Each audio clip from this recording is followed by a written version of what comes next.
The whispers swept through Oro Grande faster than a dust storm across the New Mexico territory. Zara Kincaid stood on the wooden platform of the Stagecoach office, her cheeks burning with humiliation as the Stagecoach driver scratched his head and delivered the verdict that would change her life. The year was 1876, and in this unforgiving frontier town, she had just been deemed too heavy to ride in the already overcrowded coach bound for Santa Fe. "I'm mighty sorry, Miss Kincaid," the driver said, not meeting her eyes. "We're carrying a full load of passengers and their baggage. The springs just can't take any more weight, or we risk breaking an axle out there in Apache territory." Zara clutched her carpetbag tighter, willing herself not to cry in front of the crowd that had gathered to see the weekly Stagecoach departure. At 24 years old, she had endured her fair share of humiliations due to her size, but this public rejection stung more sharply than most. She had come to the New Mexico territory to start fresh after her father's death left her with nothing but debts in Philadelphia. Her Aunt Martha had promised her a position in her millinery shop in Santa Fe if she could get there. "When's the next coach?" Zara asked, her voice steady despite the knot in her throat.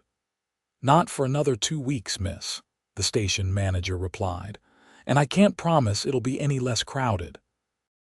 The 5 passengers already seated in the coach averted their eyes, finding sudden interest in the dusty street or their own hands. All except one elderly woman who had the decency to look sympathetic. But sympathy wouldn't get Zara to Santa Fe, and she couldn't afford to stay in the hotel for 2 more weeks. As the crowd began to disperse, a deep voice cut through the murmurs. "I'm headed to Santa Fe tomorrow morning. Got room in my wagon if you'd like to join." Zara turned to find a tall man leading a sturdy chestnut horse toward the platform. His broad-brimmed hat shaded piercing blue eyes set in a sun-weathered face. He wasn't handsome in the conventional way of the Eastern gentleman she knew, but there was something striking about the quiet confidence in his stance. "Forrest Zimmerman," he introduced himself with a slight tip of his hat. "I deliver mail and supplies between here and Santa Fe every month." Zara hesitated. Her mother had raised her to be cautious around strange men, especially in this wild country.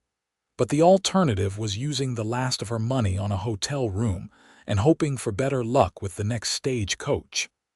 "Zara Kincaid," she replied, extending her gloved hand. "I appreciate the offer, Mr. Zimmerman, but I wouldn't want to impose." "No imposition," he said, his calloused hand briefly enveloping hers. "I could use the company. The trail gets mighty quiet." A woman approached them, Mrs. Henderson, the hotel owner's wife, whom Zara had met upon her arrival in Oro Grande 3 days earlier. "Forrest is trustworthy, dear," Mrs. Henderson whispered. "Known him since he was knee-high to a grasshopper. He delivers mail for the territory. Official business, you understand." Zara studied the man again. His clothing was worn but clean, his wagon well-maintained. Most importantly, there was no mockery or pity in his gaze, only a straightforward offer of assistance. "I can pay you, of course," Zara said. Forrest shook his head. "Not necessary. I'm making the trip anyway." He glanced at the sky. "We'll leave at first light. It's a 4-day journey if the weather holds. 4 days alone with a stranger. It wasn't proper by any means, but Zara was running out of options and money. "Thank you, Mr. Zimmerman. I accept your offer." Forrest nodded, all business. "I'll meet you here at dawn. Pack light, but bring plenty of water. The desert doesn't forgive those who come unprepared." As he turned to leave, leading his horse toward the livery stable, Zara couldn't help but notice the way he moved like a man completely at ease with himself and his surroundings. She also couldn't help but notice the curious stares of the townspeople, or miss their whispered comments. "Poor man doesn't know what he's getting himself into," one woman murmured to another. His poor horses will be worked to death." Zara pretended not to hear, though her cheeks burned anew. She'd spent her entire life pretending not to hear such remarks. What was one more journey of humiliation if it got her where she needed to go? The following morning arrived with the soft glow of pre-dawn light. Zara had barely slept, alternating between anxiety about traveling alone with a strange man and relief at having found a way forward. She wore her sturdiest traveling dress, a navy blue cotton with minimal bustle that would be practical for the journey, and her most comfortable boots.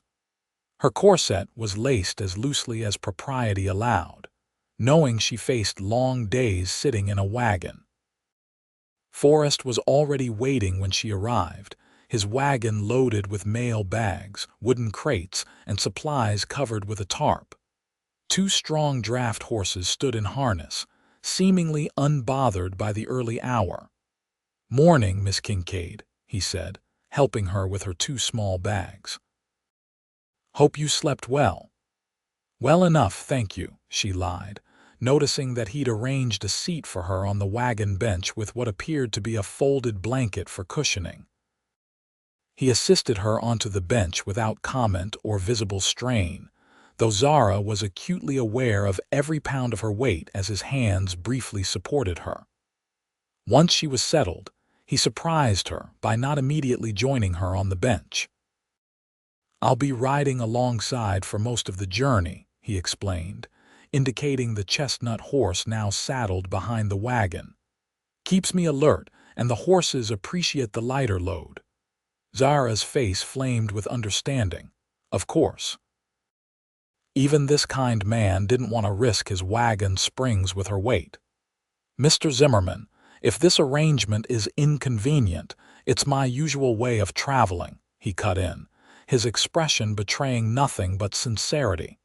"Been doing it for years. I find sitting in one position all day makes my back ache something fierce. Alternating between riding and driving keeps me limber."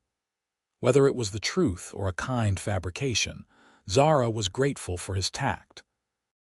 He handed her the reins, then swung himself onto his horse with the easy grace of a man who'd spent most of his life in the saddle. "The horses know the way," he said. "Just hold the reins steady. I'll ride ahead to scout the trail." With that, they set off as the sun crested the eastern mountains, painting the desert in shades of gold and pink. Oro Grande grew small behind them, and for the first time since arriving in the west, Zara felt a flicker of something that might have been hope. The first hours passed in relative silence as they followed the rutted trail northward. Forrest rode ahead, occasionally pointing out landmarks or wildlife, a hawk circling overhead, a distant mesa that marked the halfway point to their first night's camp. Zara found herself relaxing into the rhythm of the journey, the steady clop of hooves and creak of wagon wheels oddly soothing. By mid-morning, the sun beat down mercilessly. Zara was grateful for her wide-brimmed hat and the canteen of water Forrest had provided. He rode back to check on her regularly, his face betraying no fatigue despite the heat. "How are you faring, Miss Kincaid?" he asked during one such check. "Well enough," she replied, wiping perspiration from her brow, "though I admit I didn't anticipate quite so much. Desert." He supplied with the hint of a smile. "Most Easterners don't. This territory has a way of surprising folks. You recognized I was from the East," he nodded. "Your speech, your clothing, the way you look at everything like it might bite you." Zara laughed despite herself. "Is it that obvious?" "To someone who's lived here his whole life, yes."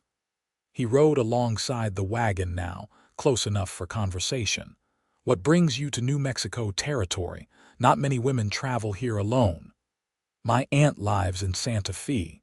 She owns a millinery shop and has offered me a position." Zara hesitated before adding, "My father passed away 6 months ago, leaving nothing but debts. I had to sell our home in Philadelphia." "I'm sorry about your father," Forrest said simply. "Thank you." She adjusted her grip on the reins. "What about you, Mr. Zimmerman?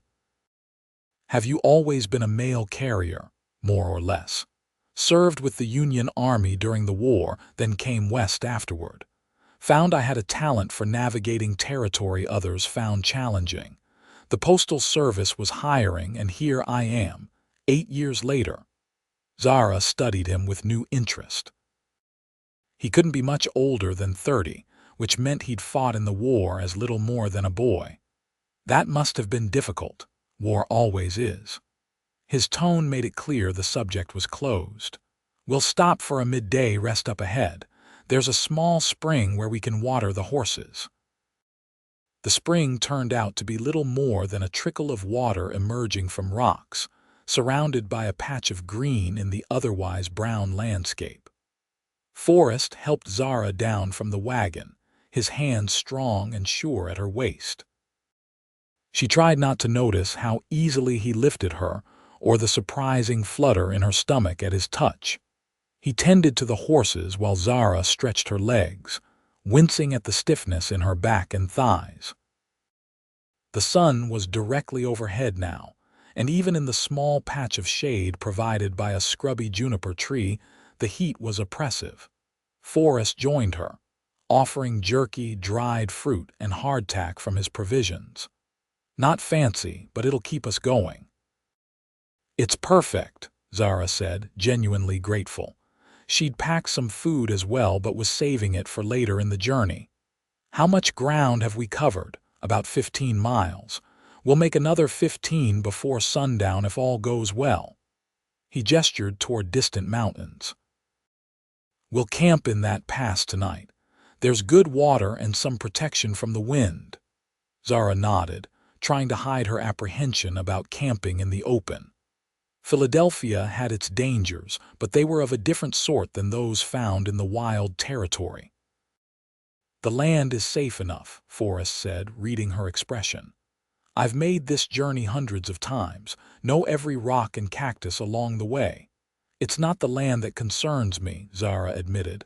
"Ah, you're worried about other travelers." He took a sip from his canteen. "Bandits tend to target the stagecoach, not lone wagons. And Apache don't usually trouble mail carriers. They've learned we don't carry anything worth stealing." "Usually." "Don't usually." Zara raised an eyebrow. Forrest actually smiled, the first genuine smile she'd seen from him. It transformed his face, softening the weathered lines around his eyes. "Nothing in life is guaranteed, Miss Kincaid, but I've yet to lose a passenger." "How many passengers have you had, including you?" he pretended to consider. "One."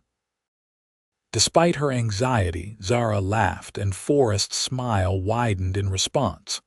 For a moment, they were just a man and a woman sharing a moment of humor in the vast, unforgiving landscape. Then Forrest stood, brushing crumbs from his trousers. "We should move on. I don't like being out in the open during the hottest part of the day." They continued their journey, Forrest now riding beside the wagon rather than ahead, pointing out features of the landscape and occasionally sharing stories of his travels. Zara found herself increasingly comfortable in his presence, drawn to his quiet confidence and knowledge of the territory. As the afternoon wore on, dark clouds gathered in the western sky. Forrest watched them with growing concern, finally signaling for Zara to stop the wagon. "Change of plans," he said. "There's a line shack about 3 miles east of here. We need to reach it before that storm hits." Zara glanced at the approaching clouds, now tinged with an ominous green. "Is it dangerous?" Desert storms can be. Flash floods, lightning. "Best not to be caught in the open." He took the reins from her. "I'll drive. We need to move quickly." The change in his demeanor alarmed Zara more than his words. Gone was the relaxed trail guide, replaced by a man clearly concerned about their safety. He urged the horses to a faster pace, the wagon bouncing over the rough terrain as they diverted from the main trail. The wind picked up, carrying the scent of rain and electricity. Zara held onto the bench as the wagon lurched, her hat threatening to fly away despite its ribbons. The first fat drops of rain began to fall just as a small wooden structure came into view, nestled against a rocky outcropping. "That's it," Forrest called over the rising wind. "The line shack, used by cowboys and travelers when they're caught in bad weather." He drove the team right up to the door before jumping down. The rain was coming harder now, driven by fierce gusts that bent the sparse desert vegetation. Forrest quickly unhitched the horses and led them to a lean-to attached to the side of the shack, then returned for Zara. "Stay close to me," he shouted above the wind, helping her down from the wagon. Together they ran the few steps to the shack, Forrest forcing the door open against the wind. The interior was dim and dusty but mercifully dry. A small table, 2 chairs, and a narrow cot were the only furniture. A stone fireplace stood cold against one wall. "Not the Ritz Hotel, but it'll keep us alive," Forrest said, returning to the wagon to retrieve their supplies as the storm unleashed its fury outside. By the time he'd brought in their bags and enough supplies for the night, he was soaked through, his shirt clinging to his broad shoulders. Zara tried not to notice as she busied herself clearing dust from the table and chairs. "I'll get a fire going," Forrest said, kneeling at the fireplace. "Nights get cold in the desert, even in summer." Zara watched as he expertly laid a fire with kindling and wood from a stack beside the hearth. His movements were economical and practiced, a man accustomed to surviving in harsh conditions. "You've stayed here before," she observed. "Many times." The fire caught, casting flickering light across his features. "It's a good shelter, solid construction." As if to challenge his assessment, a deafening crack of thunder shook the small building, making Zara jump. Rain lashed against the single window, driven by howling wind. "That was close," Forrest said calmly, rising to his feet. "But we're safe enough in here." Zara wasn't so certain, especially when lightning illuminated the room in stark white flashes. She'd never experienced a storm of such intensity, not even during the worst Philadelphia summers. "Is this normal for the territory?" she asked, trying to keep her voice steady. Forrest considered. "Not uncommon. Desert storms tend to be violent but brief." He glanced at her pale face. "Are you afraid of storms, Miss Kincaid?" "Not ordinarily," she admitted, "but this hardly seems ordinary." Another crash of thunder punctuated her words, and Zara flinched despite herself. Forrest moved to sit beside her at the small table. "When I was a boy," he said, his voice deliberately calm and measured, "my grandmother taught me to count between the lightning and the thunder. The number of seconds tells you how far away the storm is. Shall we try?" It was clearly a distraction technique, the kind one might use with a frightened child, but Zara found herself nodding anyway. The next flash came and they counted together. 1, 2, 3, the thunder interrupted at 4, not quite as deafening as before. "See, moving away already," Forrest said with a small smile.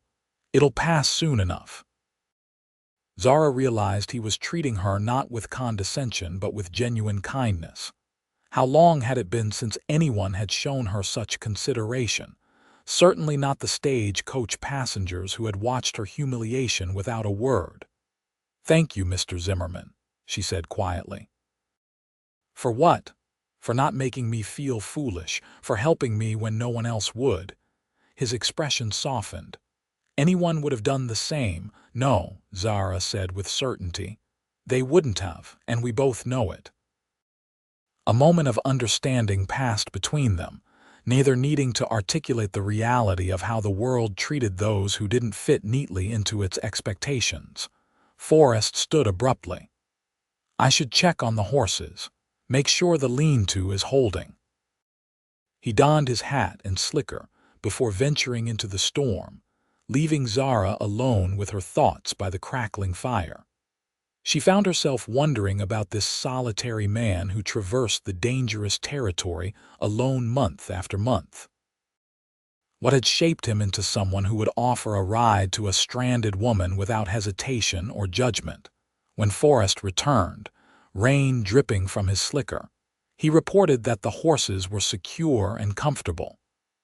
The storm continued to rage, but with diminishing fury as he had predicted. He hung his wet outer garments near the fire and set about preparing a simple meal from his supplies: beans, bacon, and coffee. "I hope you don't mind trail food," he said as he worked. "It's simple but filling." "After the day we've had, anything warm will be welcome," Zara replied, watching him move confidently around the small space. They ate together at the tiny table, the storm now reduced to steady rain pattering on the roof. The simplicity of the meal didn't detract from Zara's appreciation. She was famished after the day's journey, and Forrest proved to be a surprisingly good cook for a man who lived on the trail. "Where did you learn to cook?" she asked between bites. "Army. Then perfected it out of necessity." He poured her more coffee. "A man gets tired of burnt beans and raw bacon quickly enough. You're quite skilled for someone who learned out of necessity." High praise from an Eastern lady, he said, but there was no mockery in his tone, only mild amusement. "What about you? Do you cook?" "Not as well as I should," Zara admitted. "We had a cook in Philadelphia. I know the basics, but never had much cause to develop the skill. Life in the territory will change that. Out here, everyone learns to be self-sufficient." "Is that why you came west? For self-sufficiency?" Forrest considered the question, taking his time to answer. "Partly. After the war, the East felt confined. Too many people, too many memories. Out here, a man can breathe. And a woman." His eyes met hers across the table. "That depends on the woman, I suppose. Some find the territory liberating. Others never adjust to its harshness." "And which do you think I will be, Mr. Zimmerman?"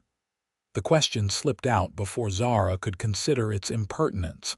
To her surprise, he gave the question serious thought. "You've already shown more resilience than most.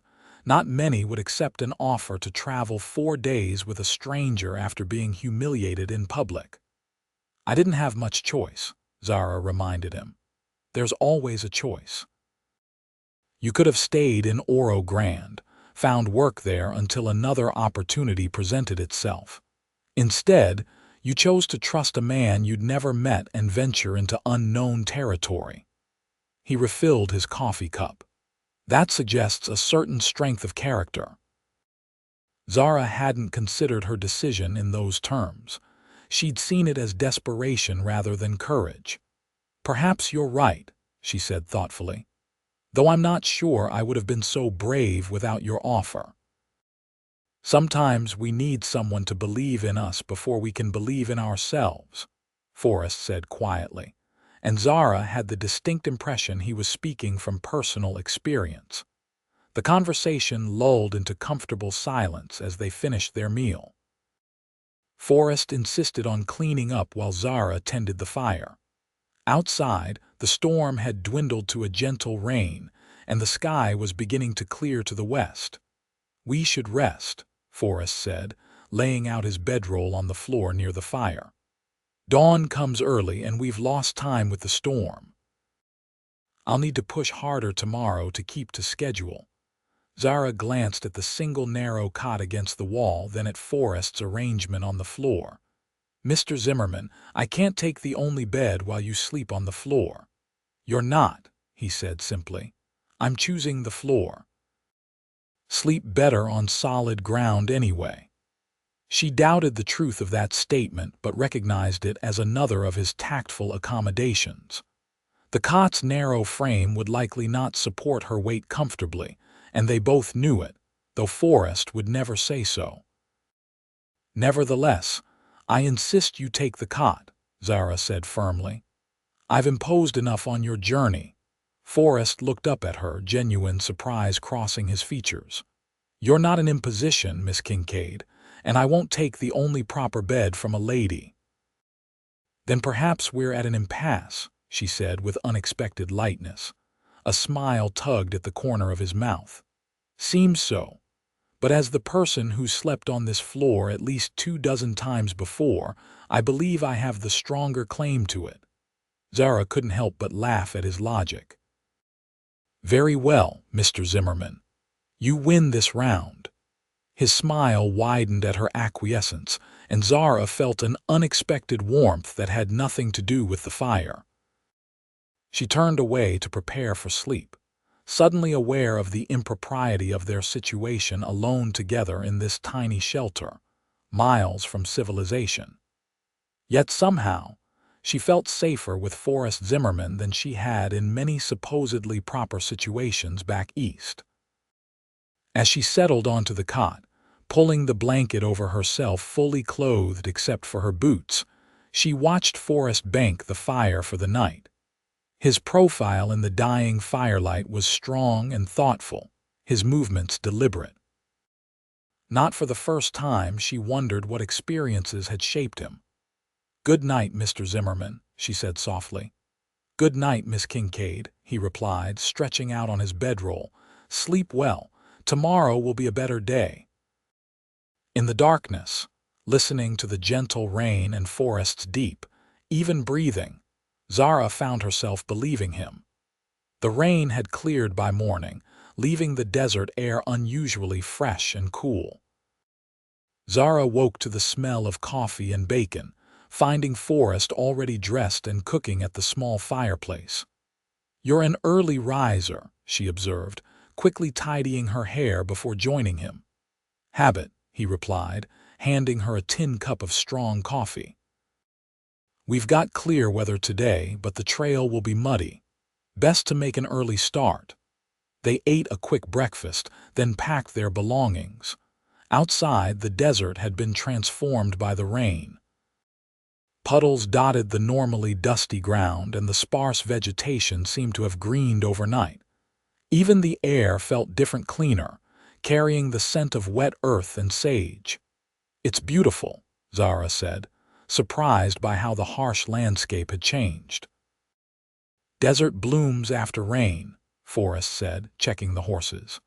"By tomorrow, you'll see wildflowers where there was only dust yesterday." The horses seemed energized by the cooler weather, setting a brisk pace as they resumed their journey.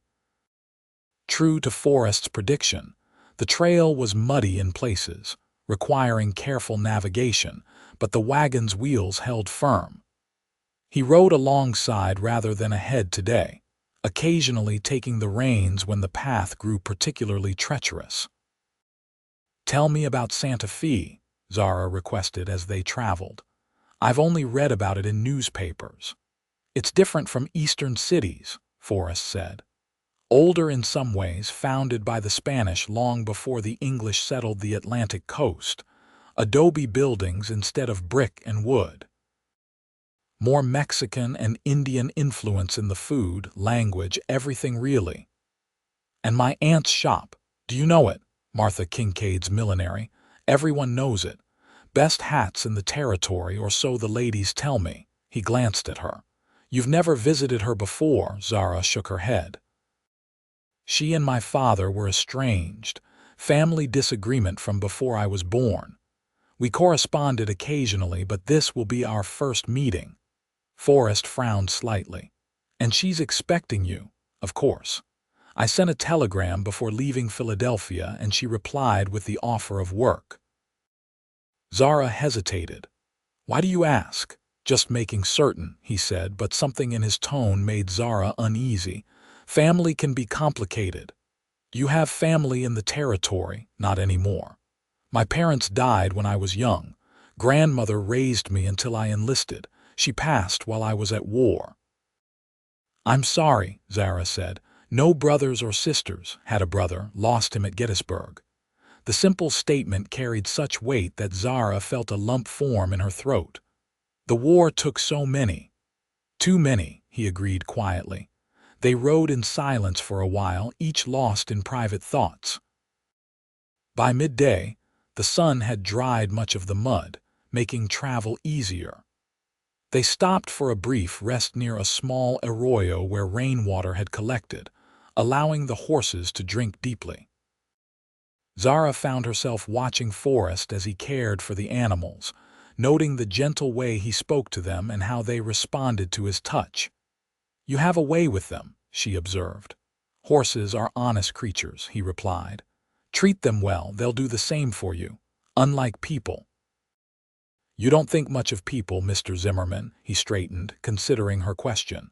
"Some people.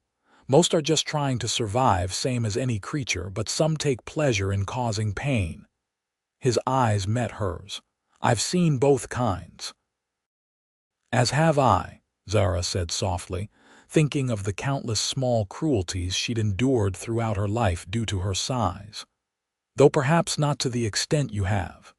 Something flickered in his expression, recognition, perhaps, or understanding. "War shows you the worst of humanity. And sometimes the best. Men who would give their last drop of water to a dying comrade, others who would steal from the dead. And which were you, Mr. Zimmerman?" A ghost of a smile touched his lips. "Try to be the first kind, not always successful." Zara found herself wanting to know more about this complex man, but before she could ask another question, he turned the conversation. "What will you do in Santa Fe? Besides making hats, I mean." "I haven't thought much beyond securing employment and housing," she admitted. "Perhaps in time I might save enough to open my own shop. I'm quite skilled with a needle." "I've no doubt," Forrest said. "The territory needs skilled people of all kinds. Too many come west thinking they'll strike it rich in gold or silver, not realizing the real wealth is in building something lasting." "Is that what you're building, Mr. Zimmerman? Something lasting?" He looked away, focusing on adjusting a strap on his saddle. "I deliver the mail. People count on me. That's enough." But Zara sensed it wasn't not for a man like Forrest Zimmerman. There was a restlessness in him, a searching quality that suggested he hadn't yet found what he was looking for in the vast territory. They continued their journey through the afternoon, making good time despite the occasional muddy stretch. The landscape gradually changed as they traveled north, the flat desert giving way to more varied terrain with low hills and increased vegetation. Forrest pointed out landmarks and shared stories of his previous journeys, gradually revealing more of himself through these tales than through direct conversation. By late afternoon, they reached a small settlement, little more than a trading post, stables, and a handful of buildings clustered around a well. Forrest explained it was called Cedar Springs, a regular stop on his route. The trading post owner, a grizzled man named Jenkins, greeted Forrest like an old friend. "Right on schedule despite the storm, Zimmerman. You must have wings on that wagon." "Just good horses and clear skies today," Forrest replied, introducing Zara as a passenger bound for Santa Fe. Jenkins raised an eyebrow, but made no comment about their traveling arrangement, instead offering them hot food and news of the trail ahead. "Couple of travelers came through yesterday, said they spotted a patchy sign about 20 miles north," Jenkins reported as they sat at a rough wooden table with bowls of stew. "War party maybe, though they've been quiet lately." Forrest nodded thoughtfully. "We'll keep alert. Any other news?" "New marshal in Santa Fe. Young fellow named Wilson. Been cleaning up the saloons, they say." They exchanged more information, conditions of the trail, other travelers Jenkins had seen, prices of goods. Zara listened with interest, absorbing the rhythms of frontier communication, where news traveled person to person rather than by newspaper. After the meal, Jenkins insisted they stay the night in his spare room. "No sense camping when there's a roof available, no charge for the mail carrier." Forrest hesitated, glancing at Zara. "I insist," Jenkins added. The missus would have my hide if I let a lady sleep rough when we've got a decent bed. The arrangement proved to be a small room with a bed and trundle that Jenkins's wife made up with clean linens. It wasn't luxurious, but after the previous night in the line shack, it seemed positively civilized to Zara. Mrs. Jenkins, a kind-faced woman with calloused hands, even offered her use of a wash basin with hot water, a luxury Zara hadn't expected to find before reaching Santa Fe. "Your first time in the territory?" Mrs. Jenkins asked as she helped Zara refill the basin. "Yes, I'm joining my aunt in Santa Fe, brave woman traveling these parts." She glanced toward the door. "Though you couldn't ask for a better guide than Forrest Zimmerman. Most dependable man in the territory. You've known him long, years now. Stops through regular as clockwork with the mail. Saved my Jenkins once when he broke his leg out hunting. Carried him 10 miles back to the post." Mrs. Jenkins lowered her voice. "Never known him to travel with a companion before, though. Keeps to himself, that one." Zara felt a flutter of something pride, perhaps, at being the exception to Forrest's solitary habits. "He offered me assistance when the stagecoach couldn't accommodate me." Mrs. Jenkins nodded knowingly. "Sounds like him. Good heart, though he tries to hide it." After Mrs. Jenkins left, Zara contemplated this new information as she washed away the dust of travel. The hot water was heavenly against her skin, and she allowed herself to relax for the first time in days, letting the tension of the journey seep from her muscles. A knock at the door startled her from her reverie. "Miss Kincaid, Jenkins says there's a letter here for your aunt. Came in on the southbound mail last week." "One moment," she called, quickly drying and dressing before opening the door to find Forrest holding an envelope. "Thought you might want to take it to her yourself," he said, handing her the letter. Zara glanced at the return address, a law office in Denver. "Thank you. I'm sure she'll appreciate it." Forrest nodded, his eyes briefly taking in her freshly washed face and loose hair before quickly looking away. "We'll leave at first light again tomorrow. Should reach Santa Fe the day after if all goes well." "Mr. Zimmerman," Zara said impulsively as he turned to go, "would you care to join me for breakfast before we depart, as a small thank you for your kindness?" He seemed surprised by the invitation. "No need to thank me, Miss Kincaid. Nevertheless, I'd like to, please." After a moment's hesitation, he nodded. "I'd be honored." When he'd gone, Zara realized she was smiling. The simple acceptance of her invitation shouldn't have meant so much, but somehow it did. She tucked the letter for her aunt into her bag and prepared for sleep, looking forward to morning with unexpected eagerness. Breakfast proved to be a pleasant affair. Mrs. Jenkins served them eggs, biscuits, and more of her excellent coffee in the small kitchen behind the trading post. Forrest was quieter than usual, almost shy in the domestic setting, but he answered Zara's questions about the day's journey with his customary thoroughness. "We'll follow the Rio Grande for most of today," he explained. "More water for the horses and the trails well established." "Will we see other travelers?" "Likely. It's the main route between Santa Fe and points south." They departed Cedar Springs as the sun crested the eastern hills, Forrest driving the wagon while Zara rode beside him on the bench.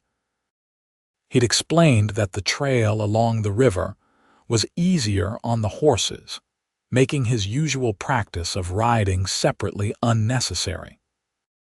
Zara found herself acutely aware of his proximity, the occasional brush of his arm against hers as he handled the reins, the clean scent of soap and leather that clung to him. Their conversation flowed more easily now after 3 days of travel together, ranging from practical matters to more personal reflections. "Did you always know you would come west?" she asked as they followed the winding trail beside the river. Forrest considered the question. "Not always.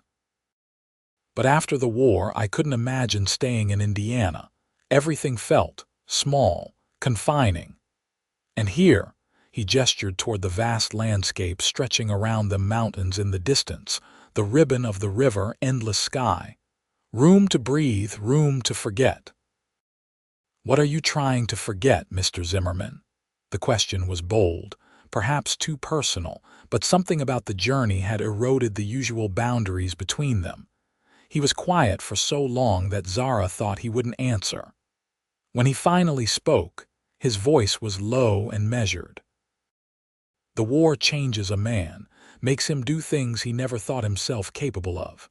Afterward, you can't go back to who you were before, he glanced at her. Some memories don't fade no matter how far you run. The raw honesty of his response touched Zara deeply. I'm sorry. I shouldn't have asked. No need to apologize. It's a fair question. He adjusted his hat against the sun. What about you, Miss Kincaid? What are you trying to forget by coming west? The directness of his question startled a laugh from her. Touché, Mr. Zimmerman. You don't have to answer. No, it's fair. She took a deep breath. I suppose I'm trying to forget a lifetime of being judged solely by my appearance. In Philadelphia, I was always poor Francis Kincaid's oversized daughter. After he died, the whispers only grew worse, suggestions that I should join a circus show, that no respectable man would ever marry me. She smoothed her skirt. My aunt's letter offered more than employment. It offered the chance to be someone new in a place where no one knows me. Forrest nodded slowly. The territory can be harsh, but it also gives second chances. People care more about what you can do than who you were. That's precisely what I'm hoping for. They rode in companionable silence for a while, each contemplating the other's revelations. Zara found herself studying Forrest's profile, noting the strength in his jaw, the tiny lines at the corners of his eyes that suggested he had once smiled more freely. Despite his reserved manner, there was a fundamental decency to him that drew her. Around midday, they encountered other travelers, a family in a covered wagon heading south, a pair of cowboys driving cattle, a solitary rider who exchanged brief greetings with Forrest before continuing on his way. Each encounter followed a similar pattern: curious glances at Zara, respectful nods to Forrest, minimal conversation. She realized that in this territory, words were precious commodities, used sparingly and with purpose. By late afternoon, the landscape began to change again. The river narrowed, and the trail climbed into more rugged terrain. Forrest explained they were entering the foothills of the Sangre de Cristo Mountains, the range that sheltered Santa Fe. We'll make camp in a grove about 2 miles ahead, he said. Good water, natural shelter, easily defensible if needed. Do you expect trouble? Zara asked, remembering Jenkins's warning about a patchy sign. Not expecting it, just prepared for it. He glanced at the sky. Weather looked stable at least. The campsite proved to be a pleasant grove of cottonwood trees nestled in a small valley beside the river. A natural spring bubbled up among rocks, creating a pool of clear water. Forrest methodically set up camp while Zara gathered firewood, falling into a rhythm they had established over the previous days. As the sun began to set, casting long shadows across their campsite, Zara found herself watching Forrest as he prepared their meal.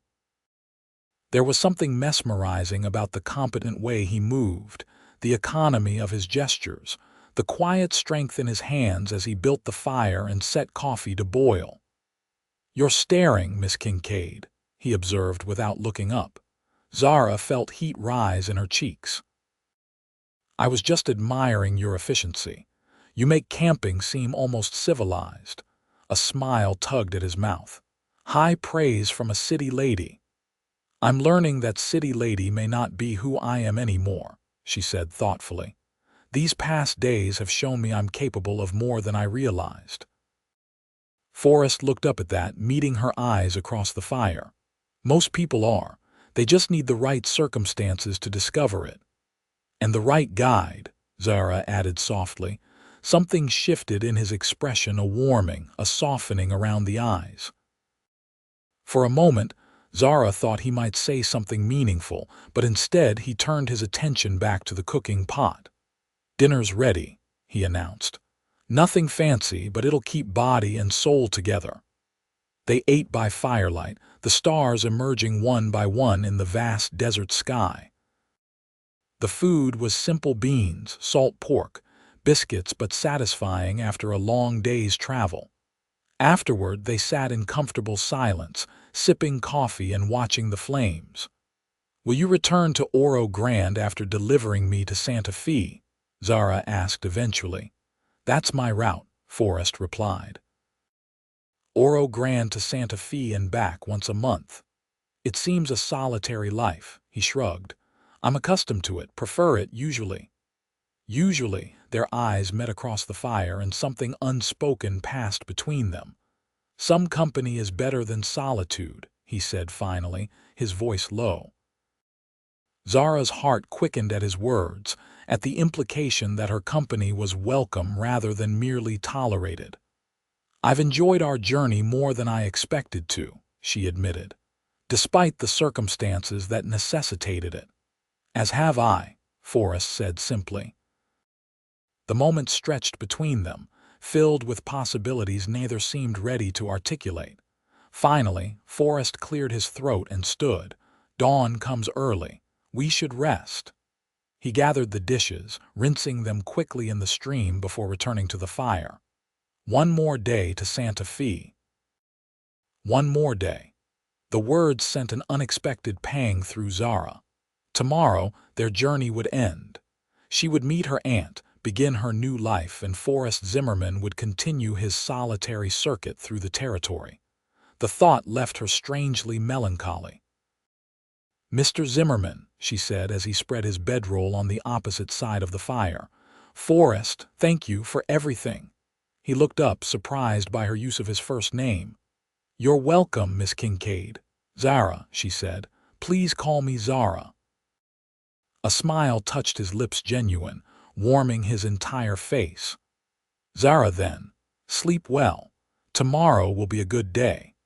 As she settled into her own bedroll, Zara wondered why the prospect of reaching their destination no longer filled her with the excitement she had anticipated. Instead, she found herself wishing the journey could continue, that she could spend more days traveling beside this quiet, honorable man, who had shown her more respect and kindness than any gentleman in Philadelphia ever had. Sleep came slowly that night, her thoughts filled with Forrest Zimmerman and the life he led traversing the wild territory alone. Dawn broke clear and cool, the eastern sky painted in shades of pink and gold. Zara woke to find Forrest already up, tending the horses and preparing a simple breakfast. Their final day of travel had arrived, and a curious mix of anticipation and regret filled her as she joined him by the rekindled fire. "Sleep well?" he asked, handing her a cup of coffee. "Well enough," she replied, accepting the hot beverage gratefully. "And you, same as always." He gestured toward the mountains visible in the distance. "Santa Fe lies just beyond that range. We should arrive by late afternoon if the trail is clear." They ate quickly, packed their belongings, and were on the trail as the sun cleared the horizon. The landscape grew increasingly dramatic as they traveled, the flat desert giving way to rolling foothills and finally the steeper terrain of the mountains. Forrest explained they would follow a well-established pass rather than attempting to cross the higher elevations. "The Spanish found this route centuries ago," he said as they climbed a winding trail. "Used it to bring supplies to Santa Fe from Mexico City." Zara marveled at the history embedded in the land. They traversed ancient pathways used by indigenous peoples, then Spanish colonizers, now American settlers and traders. The territory held layers of stories, each culture leaving its mark on the rugged landscape. As they climbed higher, the vegetation changed. Scrub gave way to pinyon pines and juniper, the air becoming cooler and fragrant with resin. Forrest pointed out wildlife mule deer watching cautiously from a ridge, a red-tailed hawk circling overhead, the tracks of coyote and bobcat crossing the trail. "It's beautiful," Zara said, taking in the panoramic views that opened as they gained elevation. "I never imagined the territory could be so diverse." "Most Easterners don't," Forrest agreed. "They expect endless desert and fine mountains, forests, river valleys. The territory has many faces, as do its people, I imagine." He glanced at her. "Some more than others." They continued their ascent, the horses straining slightly against the grade. Forrest dismounted to walk alongside, easing their burden. Zara offered to do the same, but he shook his head. "The trail narrows ahead. Safer for you to stay in the wagon." She accepted his judgment, though part of her longed to walk beside him, to extend these final hours together before reaching Santa Fe. Their conversation flowed easily now, a familiarity born of shared experiences and mutual respect. By midday, they had reached the highest point of the pass. Forrest stopped the wagon, allowing the horses to rest while they ate a light meal. From their vantage point, they could see for miles in every direction the desert they had crossed stretching away to the south, the rugged mountains surrounding them, and to the north, a valley where Forrest said Santa Fe lay nestled. "Not much farther now," he said, studying the northern horizon. "We'll begin our descent after lunch." Zara nodded, trying to mask the conflicting emotions his words evoked. "Will you stay in Santa Fe overnight before returning?" "Usually do. Rest the horses, deliver any outgoing mail, pick up new shipments." He glanced at her. "I typically stay at the Western Hotel on the plaza. Simple accommodations, but clean." Perhaps we might have dinner together," Zara suggested, surprising herself with her boldness, "to properly thank you for your assistance." Forrest seemed equally surprised by the invitation. "That's not necessary." "I know it isn't necessary. I would like to if you're willing." He studied her face for a long moment, then nodded. "I'd be honored." They resumed their journey, the trail now descending toward the Santa Fe Valley. The wagon required careful handling on the downslope, and Forrest drove with intense concentration, occasionally instructing Zara to shift her weight or lean in a particular direction to help balance the load.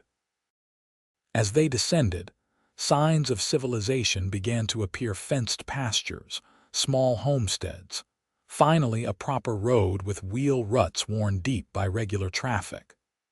Other travelers appeared more frequently: wagons loaded with goods, riders on horseback, even a small caravan of mules bearing packs.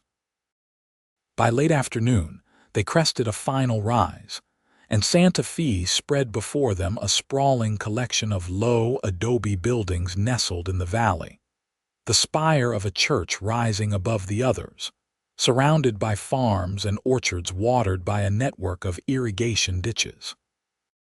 "Santa Fe," Forrest announced unnecessarily, a note of pride in his voice as if presenting a personal gift. "Oldest capital city in the United States." Zara absorbed the view, trying to imagine her new life in this foreign-looking settlement so different from Philadelphia's brick and cobblestone streets. "It's not what I expected," she admitted. "It never is," Forrest said with a small smile, "but it grows on you." They descended into the valley as the sun began its westward slide, casting long shadows across the adobe buildings. Forrest navigated the increasingly crowded road with practiced ease, nodding greetings to those who recognized him, which, Zara noted, seemed to be nearly everyone they passed. "Where is your aunt's shop?" he asked as they entered the outskirts of the city proper. On the plaza, she wrote, near the governor's palace. Forrest nodded. I know it. Small shop with a blue door and a millinery sign.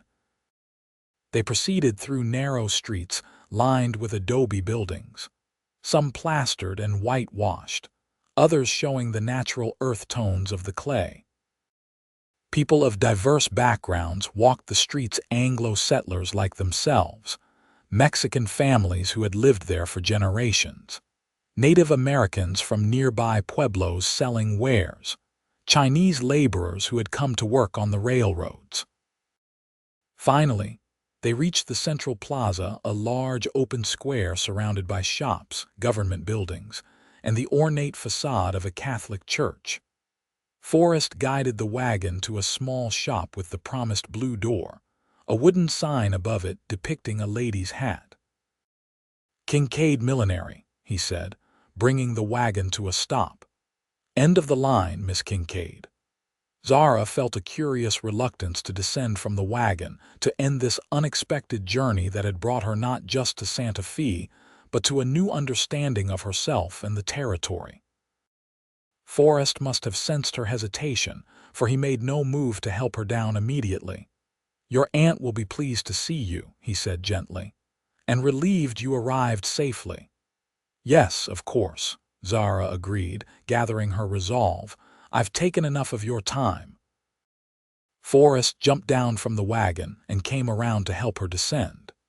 His hands at her waist were steady and strong as they had been that first morning in Oro Grande, but now there was a familiarity to his touch, a comfort born of their shared journey. Once on solid ground, Zara found herself standing closer to him than propriety might allow, looking up into eyes that had become as familiar to her as her own reflection. Thank you, Forrest, for everything. It was my pleasure, Zara, he replied, her name sounding different in his deep voice than it ever had before. Neither moved away immediately, the moment stretching between them with unspoken possibilities. Finally, Forrest stepped back, touching the brim of his hat. The Western Hotel, 7 o'clock. For dinner? I'll be there, Zara promised. He nodded, then began unloading her bags from the wagon. As he did, the blue door of the millinery shop opened and a slender woman in her 50s emerged, her gray-streaked hair neatly pinned beneath a stylish hat. Can I help you? She asked, her gaze moving between Zara and Forrest with evident curiosity. Aunt Martha, Zara stepped forward. I'm Zara Kincaid, Francis's daughter. The woman's expression shifted from curiosity to confusion. Zara, but I wasn't expecting you for another week at least. Your telegram said you were taking the Stagecoach on the 15th. There was a change of plans, Zara explained, uncomfortable with revisiting the humiliation at the Stagecoach office. Mr. Zimmerman kindly offered me passage in his wagon when the coach was unavailable. Martha Kincaid studied Forrest with new interest. The mail carrier. Well, that was most generous of you, Mr. Zimmerman. Forrest set Zara's bags on the boardwalk. Just doing what anyone would, madam. Hardly, Martha replied with a knowing look. Well, come in, come in. You must be exhausted after such a journey. She turned to Forrest. Would you care to join us for tea, Mr. Zimmerman? It's the least I can offer for delivering my niece safely. Thank you, madam, but I need to deliver the mail to the post office before it closes. Another time, perhaps. 7 o'clock, Zara reminded him softly as he prepared to leave. I'll be there, he confirmed, then climbed back onto the wagon and with a final tip of his hat, continued toward the post office at the far end of the plaza. Zara watched him go, a curious emptiness settling in her chest at his departure. 4 days of constant companionship had created a bond she hadn't anticipated when she accepted his offer in Oro Grande. Well, Martha said, eyeing her niece with keen interest. It seems we have much to discuss. Come inside, and you can tell me all about your journey with the territory's most eligible bachelor. Eligible bachelor, Zara repeated, surprised. Martha laughed, ushering her toward the blue door. Oh, my dear, half the unmarried women in Santa Fe have set their caps for Forrest Zimmerman. The other half have given up after years of trying. The man is as reliable as the sunrise and just as unreachable. She paused, studying Zara's expression. Or at least he was until now. Inside, the millinery shop was a marvel of organization and style. Hats of every description adorned shelves and stands practical bonnets for everyday wear. Elaborate confections of feathers and silk for special occasions. Sturdy, broad-brimmed styles for protection from the territory's relentless sun. Beyond the shop floor, a door led to Martha's living quarters, a comfortable sitting room with Mexican-style furniture, a small dining area, and doors leading to what Zara presumed were bedrooms and kitchen. "Your room is through there," Martha indicated one of the doors. "It's not large, but I hope you'll find it comfortable. The washroom is just beside it." "It's lovely," Zara said sincerely, touched by her aunt's preparations. "Thank you for taking me in." "Family is family," Martha replied with a wave of her hand. "Besides, I can use the help. My eyes aren't what they used to be for fine stitching." She busied herself preparing tea while Zara freshened up in the small washroom, grateful for the opportunity to make herself presentable after the dusty journey. When she returned to the sitting room, Martha had set out tea and small cakes on a delicate table. "Now," Martha said as they settled into chairs, "tell me how you came to travel with Forrest Zimmerman instead of the Stagecoach. I confess I'm intensely curious."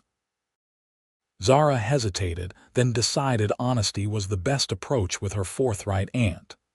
"The Stagecoach driver refused to take me. He said I was too heavy for the already crowded coach, that my weight might break an axle." Martha's expression darkened with indignation. "The impertinence!" "I'll have words with the Stagecoach company. They can't simply refuse paying passengers." "It doesn't matter now," Zara said, touched by her aunt's immediate defense. "Mr. Zimmerman offered his wagon when he overheard what happened. He was most kind about it." "Kind, yes, but also completely out of character." Martha studied her over the rim of her teacup. "Forrest Zimmerman has traveled his mail route alone for 8 years. He's known for keeping to himself. Yet he not only offered you transportation but traveled 4 days with a complete stranger." "He's a gentleman," Zara said, feeling a need to defend him. "He rode alongside the wagon most of the time. There was nothing improper." "I'm not suggesting there was," Martha assured her, merely noting the extraordinary nature of his behavior.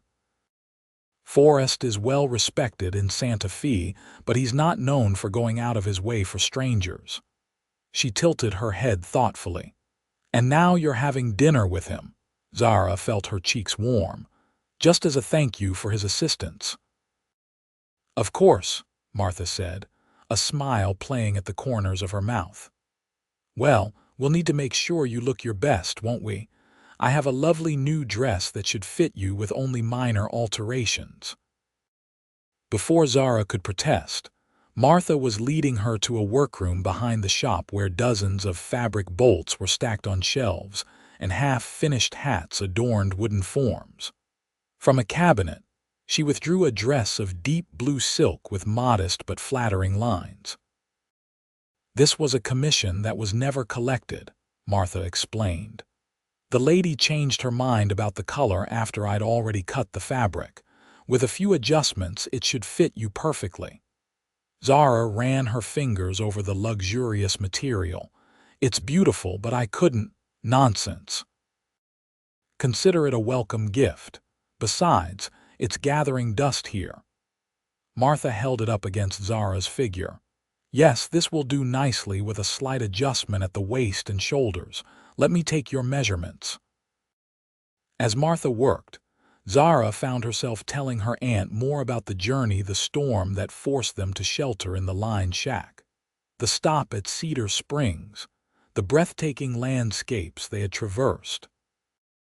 She found she was speaking as much about Forrest as about the territory itself, his kindness, his competence, his quiet strength.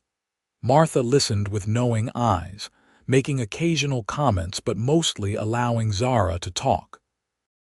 When she had finished both her story and the initial fitting of the dress, Martha set aside her pins and sewing tools. "You like him," she said simply. It wasn't a question, and Zara didn't bother denying it. "He was kind when others weren't. He treated me with respect." "A rare quality in men, to be sure," Martha agreed. "But I think it's more than that, for both of you." "We barely know each other," Zara protested. 4 days on the trail reveals more about a person than 4 months of formal calls," Martha countered. "You've seen him at his most genuine, how he handles difficulties, how he treats animals and strangers, how he conducts himself when no one is watching. And he's seen you the same way." Zara hadn't considered it in those terms, but her aunt was right. The journey had stripped away pretenses, leaving only the essential qualities of each of them. And what she had seen of Forrest Zimmerman, she had come to admire deeply. "I don't know what he thinks of me," she said quietly. Martha smiled. "He's having dinner with you tonight." In Santa Fe, that qualifies as a declaration of interest from Forrest Zimmerman. The hours before dinner passed in a flurry of activity. Martha completed the alterations to the blue dress, insisting on perfect fit and finish. She also pressed Zara's travel-wrinkled clothing, prepared a bath with scented oils, and offered advice about Santa Fe society that Zara was only half listening to, her thoughts continually drifting to her upcoming dinner. At 6:45, Zara stood before the mirror in her room, scarcely recognizing the woman reflected there. The blue silk dress fit perfectly, emphasizing her best features while providing a dignified silhouette. Martha had arranged her hair in a simple but elegant style, adorned with a small silver comb. "You look beautiful," Martha said from the doorway. "Truly." "Thank you," Zara replied, turning to embrace her aunt, "for everything." Martha patted her back affectionately. "Go enjoy your evening. And remember, in the territory, a woman of substance is valued far more than the willowy creatures who faint at the first sign of difficulty." With those encouraging words, Zara set out for the Western Hotel. The evening air was cool and pleasant after the day's heat, the plaza alive with activity as locals and visitors alike enjoyed the social hour. Lanterns hung from adobe buildings, casting warm light onto the dusty streets. The Western Hotel was a 2-story structure of whitewashed adobe with a broad veranda along its front. As Zara approached, she spotted Forrest waiting by the entrance, his tall figure unmistakable even from a distance. He had exchanged his trail clothing for clean trousers, a pressed white shirt, and a dark jacket. His hair was neatly combed, his beard trimmed. He saw her at the same moment, and the expression that crossed his face made Zara's heart skip. Appreciation, admiration, and something deeper flickered in his eyes as he moved to meet her. "You look beautiful," he said simply, offering his arm. "As do you," she replied, then laughed softly at her choice of words. "Handsome, I mean." A smile tugged at his mouth. "I understood your meaning." The hotel's dining room was modest but clean, with white-clothed tables and a small vase of wildflowers on each. The other diners glanced their way with undisguised curiosity as the maitre d' led them to a table by a window overlooking the plaza. "People are staring," Zara whispered once they were seated. "Not at you," Forrest assured her. "At us. I don't typically dine with companions. So I've heard. My aunt mentioned you have something of a reputation for solitude." He raised an eyebrow. "Did she now? What else did Mrs. Kincaid share about me?" "That half the unmarried ladies in Santa Fe have set their caps for you," Zara admitted, enjoying his look of discomfort. "The other half have given up." Forrest cleared his throat. "Your aunt exaggerates." "Does she?" "The actual number is far less than half," he said with unexpected humor. "A quarter at most." Zara laughed, delighted by this glimpse of wit beneath his serious exterior. "And why have you resisted their charms, Mr. Zimmerman?" His expression grew thoughtful. "Never met one I could imagine riding beside me on the trail." He met her eyes directly. "Until now." The simple statement stole Zara's breath. Before she could respond, a waiter appeared to take their order, recommending the house specialty of roast beef and local vegetables. They accepted his suggestion, along with a bottle of wine. When the waiter departed, a moment of shyness fell between them, the directness of Forrest's statement hanging in the air. Zara gathered her courage. "I've been thinking about what happens next," she said. "Now that we've reached Santa Fe." "As have I," Forrest admitted. "You'll work with your aunt, learn the millinery business." "That's the plan, yes. She seems quite successful. The shop is lovely. She's well respected in town, has a good eye for style that suits the territory, practical but elegant." "And you?" Zara asked. "Will you continue your mail route as before?" A shadow crossed his face. "It's what I do, what I know." "But is it what you want?" The question was bold, perhaps too personal, but their journey had established a foundation of honesty between them. Forrest was quiet for a long moment, turning his water glass slowly between his fingers. "For a long time it was enough. The solitude suited me, the routine, the purpose." He looked up, meeting her eyes. "Now I'm not so certain. What's changed?" "You know what's changed, Zara." The arrival of their wine interrupted the moment, the waiter making a small ceremony of opening the bottle and pouring 2 glasses. When they were alone again, Forrest raised his glass. "To new beginnings," he said softly.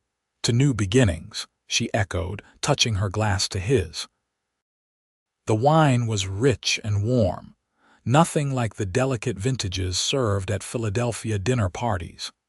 It suited the territory. Zara thought bold, straightforward, with hidden complexities.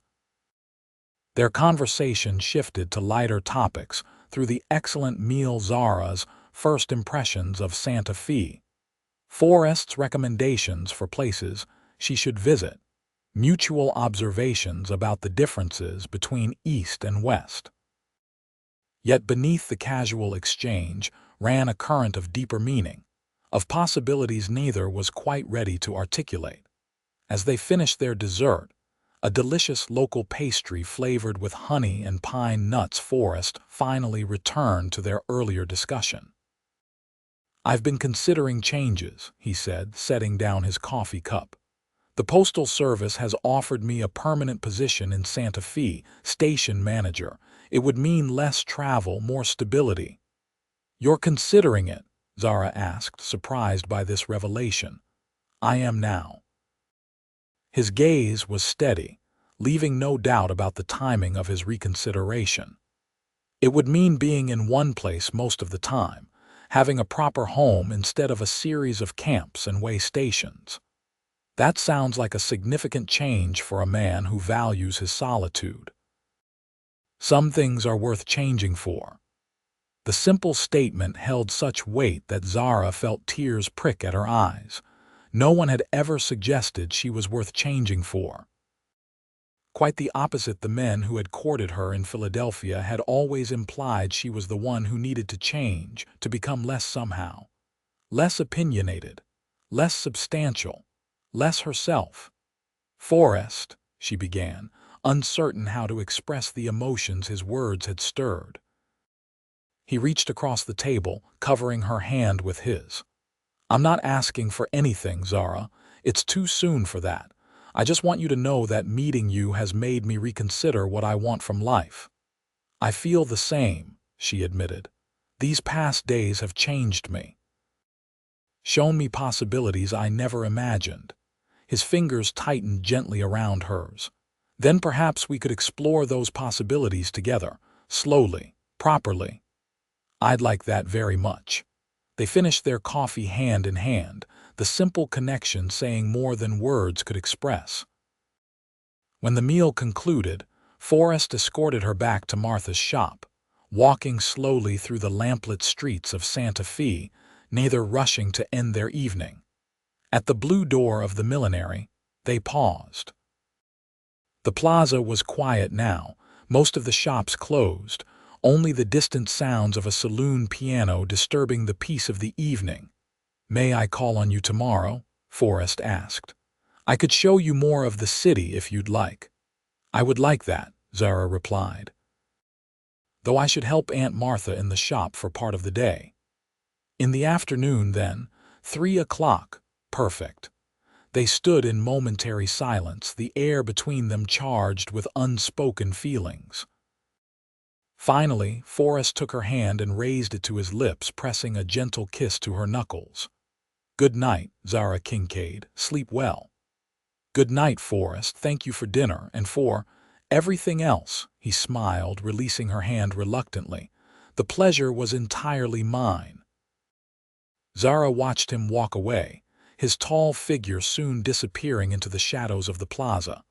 Only when he was gone did she enter the shop, finding Martha waiting in the sitting room with a book and knowing smile. "Well," her aunt inquired, setting aside her reading, "how was your evening?" "Wonderful," Zara replied simply, too full of emotion to elaborate. "He's calling tomorrow afternoon." Martha nodded approvingly. "I thought he might. Forrest Zimmerman is not a man to waste time once his mind is made up." She studied her niece's glowing face. "And it seems his mind is very much made up about you, my dear." "It's too soon to say that," Zara protested, though her heart quickened at the thought. "Perhaps," Martha conceded, "but I've lived in this town for 15 years. I've watched Forrest ride in and out without giving a second glance to women who would have gladly shared his life. Whatever happened on your journey has changed him. Changed both of you, I think." Zara couldn't deny it. The journey from Oro Grande had transformed her in ways she was only beginning to understand. She had arrived in the territory feeling unwanted and oversized, only to discover that here, in this wild land, she fit perfectly, not despite her strength and substance, but because of it. "Get some rest," Martha advised, rising to embrace her. "Tomorrow begins your new life in Santa Fe, and from what I can see, it promises to be a very interesting one indeed." The following weeks unfolded like the petals of a desert flower after rain, each day bringing new discoveries and deepening connections. Zara quickly settled into life at the millinery, her skilled hands proving valuable as she learned the art of hat-making under Martha's expert guidance. The shop's customers, women from every sector of Santa Fe society, welcomed her warmly, curious about the niece who had appeared from the East. True to his word, Forrest called that first afternoon, arriving precisely at 3 o'clock with a small bouquet of wildflowers. He showed her the highlights of Santa Fe, the ancient governor's palace, with its museum of territorial artifacts. The San Miguel Mission, said to be the oldest church in the United States. The colorful market, where Native American and Mexican artisans sold their wares. That first outing became a pattern. Each afternoon, when the shop's business slowed, Forrest would appear at the blue door to escort Zara on some new adventure. Sometimes they explored the city, other times they rode into the surrounding countryside, Forrest procuring a gentle mare for Zara from the livery stable. He proved to be a patient teacher, helping her develop confidence in the saddle. Their courtship, for that, was clearly what it had become, progressed with the straightforward honesty that had characterized their relationship from the beginning. No games, no pretense, just two people discovering each other day by day. 2 weeks after their arrival in Santa Fe, Forrest formally accepted the position of station manager at the postal office.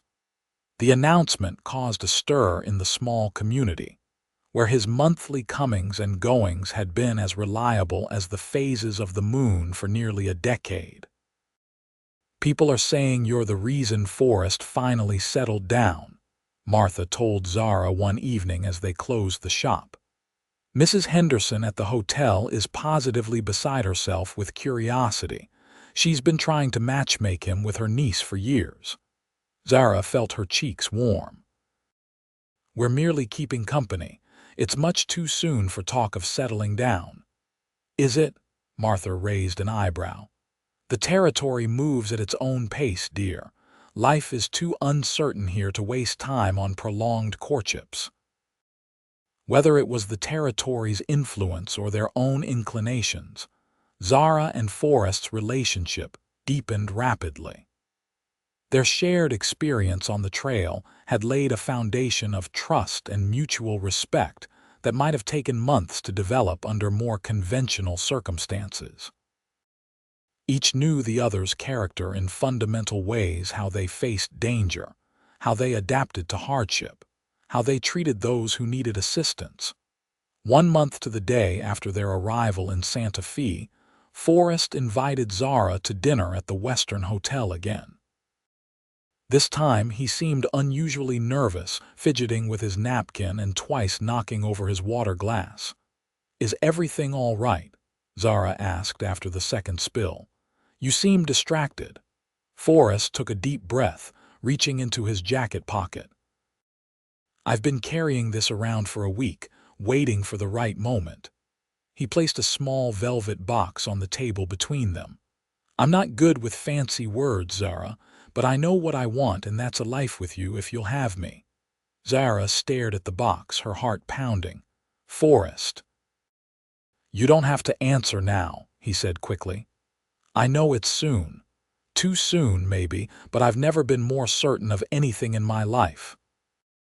With trembling fingers, Zara opened the box to find a simple but elegant ring inside a small diamond set in silver, with delicate engraving along the band. "It was my grandmother's," Forrest explained. "She gave it to me before I went to war, said I should give it to the woman who could make me forget what I'd seen there." His voice roughened with emotion. "I never thought I'd find her." Tears blurred Zara's vision as she looked from the ring to the man across the table, this quiet, honorable man who had offered his wagon to a stranger in need and in doing so, had changed both their lives immeasurably. "Yes," she said, the word emerging as barely more than a whisper. "Yes." Forrest repeated as if uncertain he'd heard correctly. Zara smiled through her tears. "Yes, Forrest Zimmerman. I will marry you." His face transformed with joy. Years seeming to fall away as he rose, came around the table and drew her to her feet. There in the dining room of the Western Hotel, with other diners looking on in astonishment, Forrest Zimmerman kissed Zara Kincaid for the first time, a gentle, reverent kiss that held all the promise of the life they would build together. The news of their engagement spread through Santa Fe like wildfire. Most expressed delight and congratulations, though a few disappointed ladies made their disappointment known through pointed remarks about hasty decisions and Eastern influences. Zara paid them no mind, too happy in her newfound joy to be troubled by petty jealousies.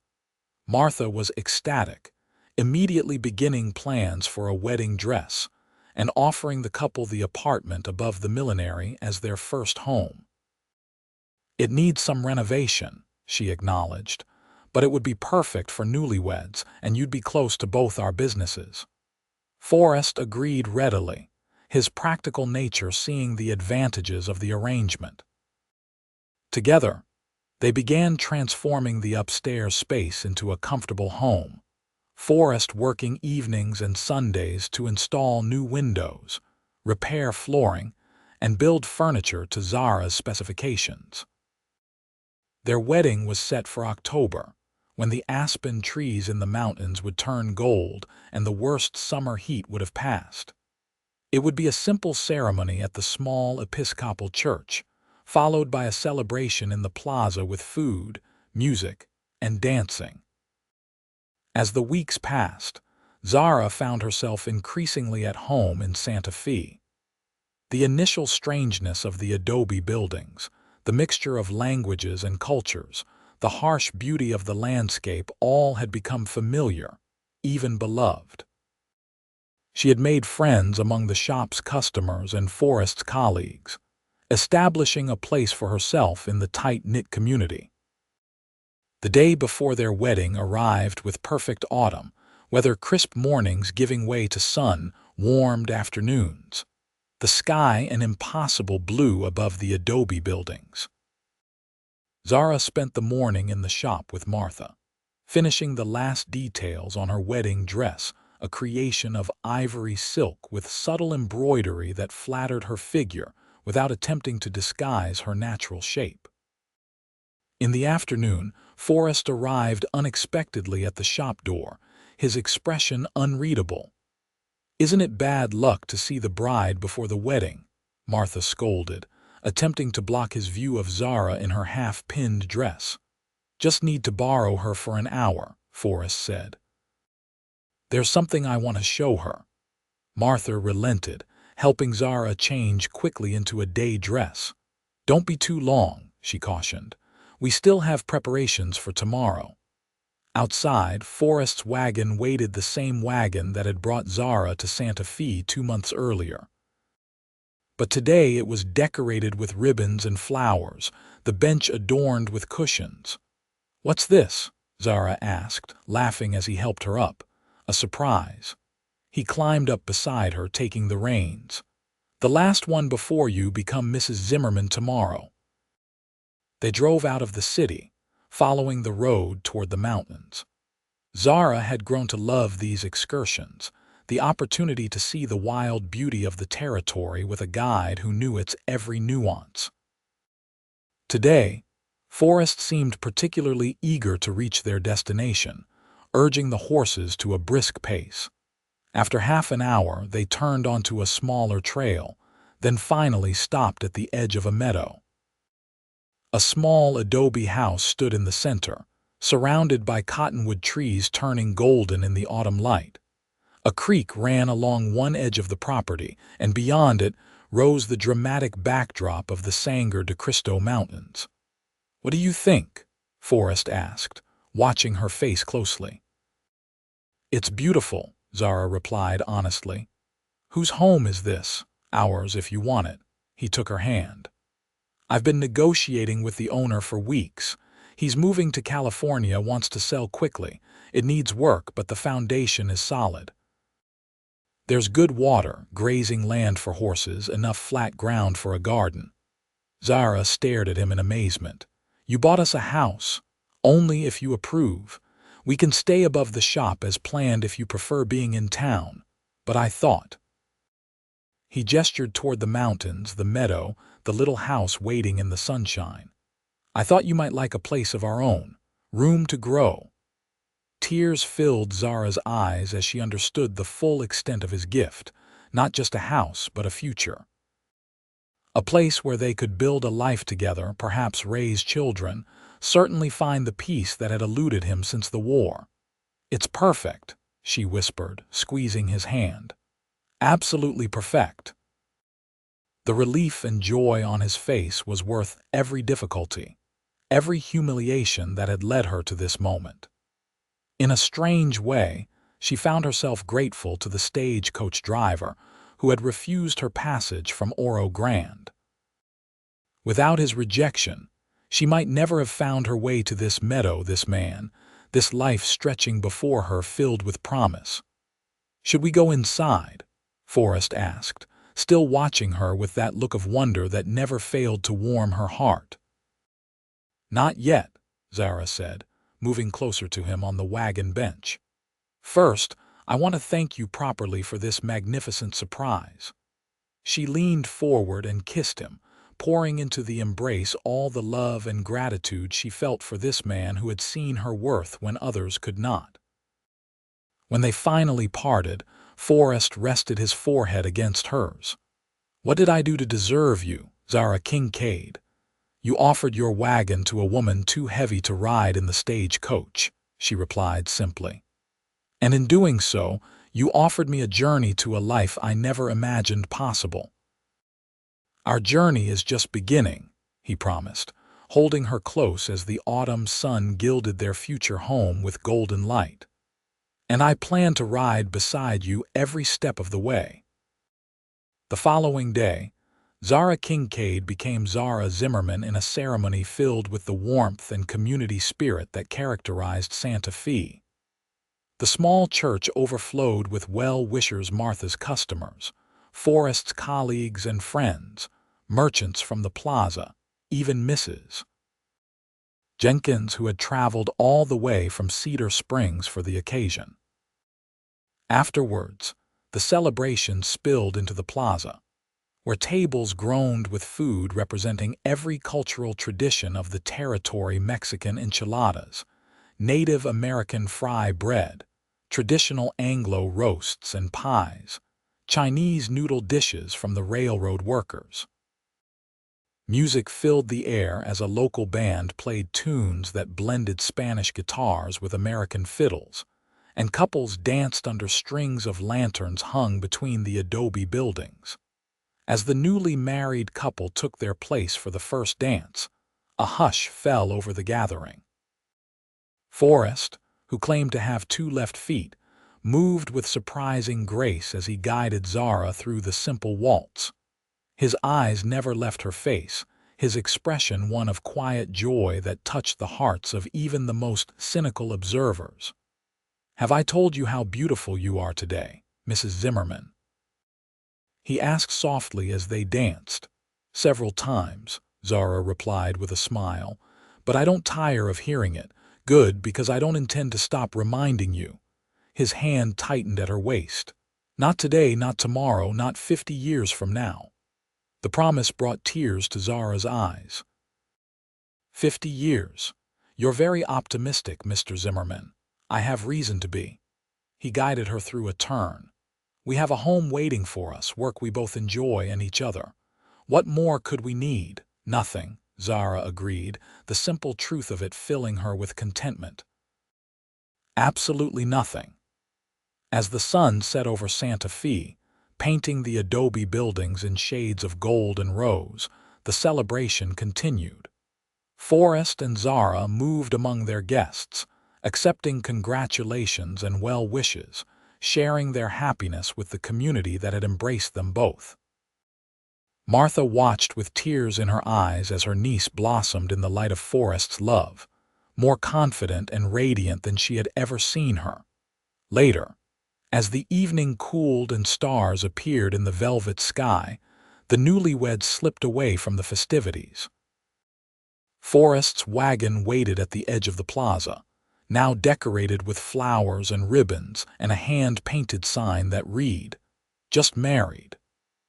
They would spend their wedding night at their new home in the meadow, the first of many nights they would share under the vast New Mexico sky.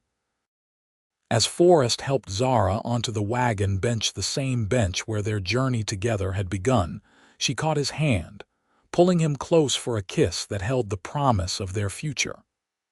"Ready, Mrs. Zimmerman?" he asked when they finally parted, his voice husky with emotion. "Ready, Mr. Zimmerman," she replied, her heart overflowing with joy as they set off together into the starlit night, beginning the greatest journey of all. Epilogue. 5 years later, the Meadow House had changed in the years since Zara and Forrest had made it their home. Additions expanded the original adobe structure: a larger kitchen where Zara had perfected her cooking skills, a study where Forrest handled postal administration work he brought home, and most importantly, 2 bedrooms for the children who had blessed their marriage. Thomas, now 4 years old, was the image of his father with the same piercing blue eyes and quiet determination. Little Margaret, just learning to walk at 18 months, had her mother's auburn hair and infectious laugh. They were the center of the Zimmermans' world, filling the meadow house with noise and joy and the occasional chaos that accompanies young children. Zara still worked at the millinery 3 days a week, having become a full partner in the business when Martha decided to semi-retire. Her designs were sought after throughout the territory, known for their combination of practicality and style. Forrest had been promoted to regional postal supervisor, overseeing mail routes throughout northern New Mexico from his office in Santa Fe. On this particular evening, their 5th wedding anniversary, the children were staying with Martha in town, giving the couple a rare night alone together. They sat on the porch Forrest had built along the front of the house, watching the sunset paint the mountains in shades of pink and purple. "Happy anniversary, my love," Forrest said, handing Zara a small package wrapped in brown paper and tied with string. "What's this?" she asked, accepting the gift with a smile. "I thought we agreed the children's new pony was our gift to each other this year." "That was your anniversary gift." "This is just because I love you." Zara unwrapped the package to find a leather-bound journal inside. Opening it, she discovered Forrest's familiar handwriting on the first page. "Our journey from the day a stagecoach driver's refusal changed our lives forever." Turning the pages, she found a detailed account of their first journey together from Oro Grande to Santa Fe, complete with sketches of the landscapes they had traversed, pressed wildflowers from places they had camped, and Forrest's honest reflections on falling in love with the woman who had unexpectedly joined him on the trail. "Forrest," she whispered, tears filling her eyes as she read his words, "this is beautiful. When did you have time to create this?" "Been working on it for months, a little each night after you fell asleep." He took her hand, his thumb caressing her palm. "I wanted our children to know the story someday, how their mother's courage and their father's good fortune brought us together." Zara closed the journal carefully, holding it to her heart. "It's the most precious gift anyone has ever given me, more precious than the pony." Forrest teased, his eyes crinkling at the corners in the way she loved. "Well, the pony doesn't smell like leather and ink, so it's a close contest," she laughed, leaning over to kiss him softly. "Thank you.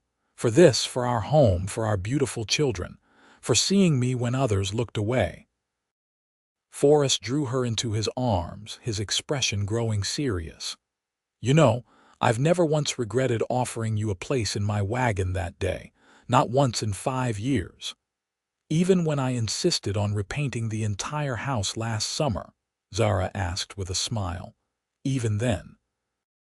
"Even when Thomas was colicky for 3 straight months and neither of us slept. Even when your aunt moved in for 6 weeks after Margaret was born and rearranged my tool shed." He kissed her forehead. "Every day with you is a gift, Zara Zimmerman, a journey I never want to end." As darkness settled over the meadow and stars appeared one by one in the vast desert sky, Forrest and Zara remained on the porch, wrapped in each other's arms, remembering the unlikely beginning of their love story and celebrating the life they had built together, a life neither could have imagined before a stagecoach driver's refusal and a cowboy's offer changed their destinies forever. In the distance, an owl called, a coyote answered, and the wind whispered through the cottonwoods. The sounds of the territory, their territory, the wild, beautiful land that had brought them together and given them a home where both belonged completely, just as they were.